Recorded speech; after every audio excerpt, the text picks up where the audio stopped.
یہ یاد رکھیے گا کہ جتنی زیادہ اس طرح کی بڑی گیدرنگ ہوتی ہے اور جتنی زیادہ اس طرح کی محفل ہوتی ہے، اس وجہ سے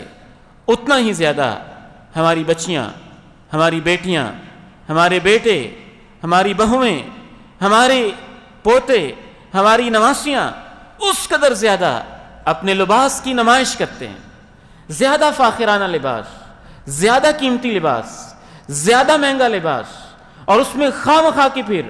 فضول خرچی بھی ہوتی ہے۔ 13واں گناہ ہوتا ہے کہ جب فضول خرچی حلال کے پیسوں سے پوری نہیں ہوتی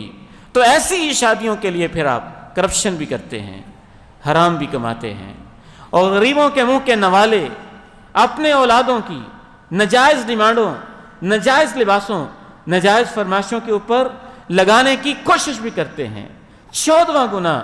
ایسی محفلوں کے اندر پھر ریاکاری زیادہ ہوتی ہے، دکھاوا زیادہ ہوتا ہے، نمائش زیادہ ہوتی ہے۔ اور 15واں گناہ، ایسی محافل میں بالعموم تکبر پایا جاتا ہے، انسان کے اندر ایک نخوت اور غرور پائی جاتی ہے، غرور پایا جاتا ہے، اور وہ اپنی دولت کی نمائش کر رہا ہوتا ہے۔ اس حوالے سے آخری ایک اشارہ کر کے میں گفتگو کو سمیٹنا چاہوں گا،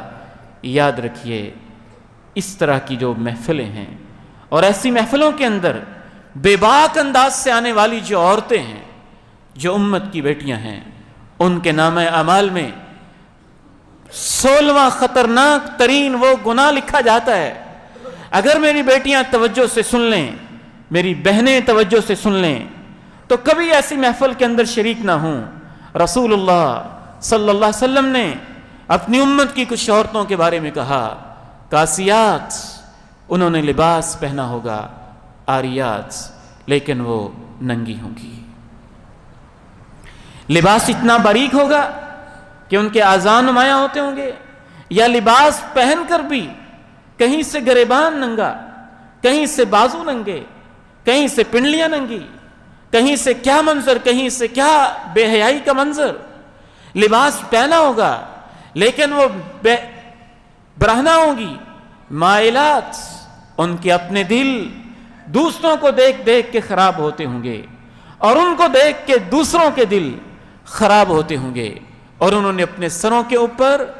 جوڑے سے بنائے ہوں گے اونٹ کی کوہانوں کی طرح۔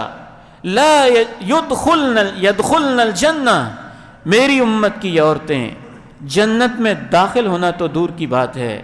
ان کو جنت کی خوشبو بھی نہیں ملے گی، حالانکہ جنت کی خوشبو 500 سال کی مسافت سے آنا شروع ہو جاتی ہے۔